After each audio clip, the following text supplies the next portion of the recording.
Now the topic before us is regulation of MNCs. It means whether the operations of MNCs need to be regulated.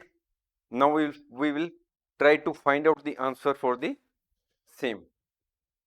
Some countries provide incentives to MNCs such as tax breaks,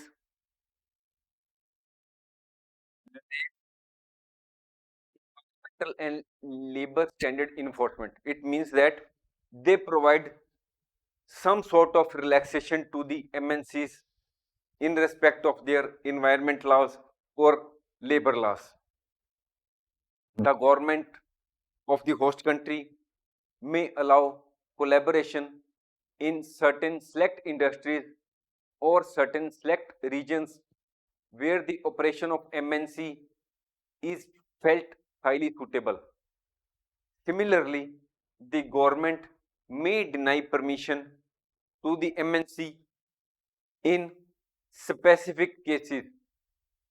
MNCs are playing a good role in economic, industrial, and technological development of both the developed and developing countries.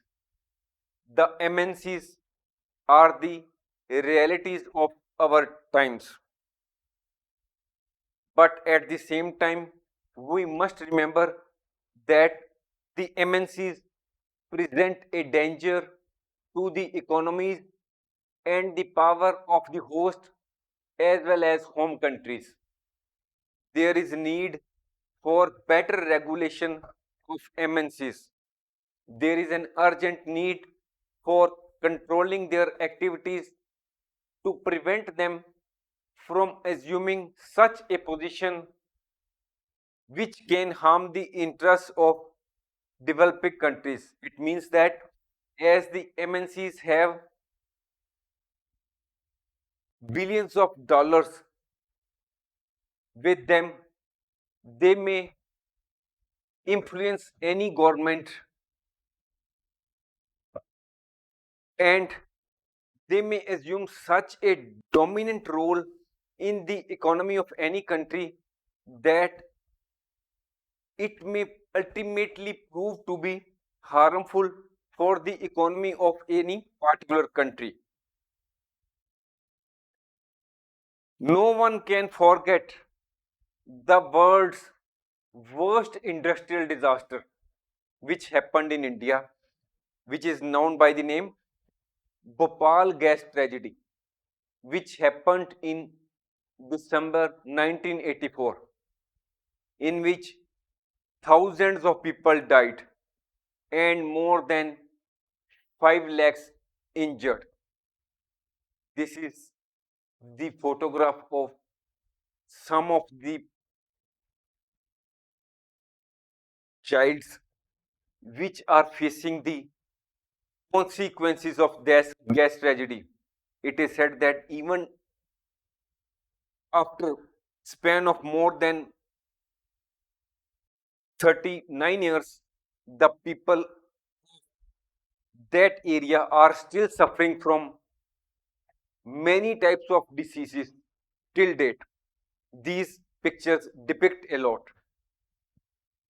Bhopal gas tragedy occurred due to sheer negligence and disrespect for the pollution control norms by a subsidiary of a multinational, Union Carbide Corporation.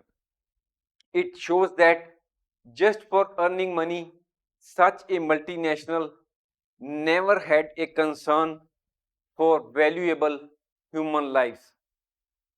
All the nations must establish national and international institutions which are capable to control these economic giants, that is the MNCs.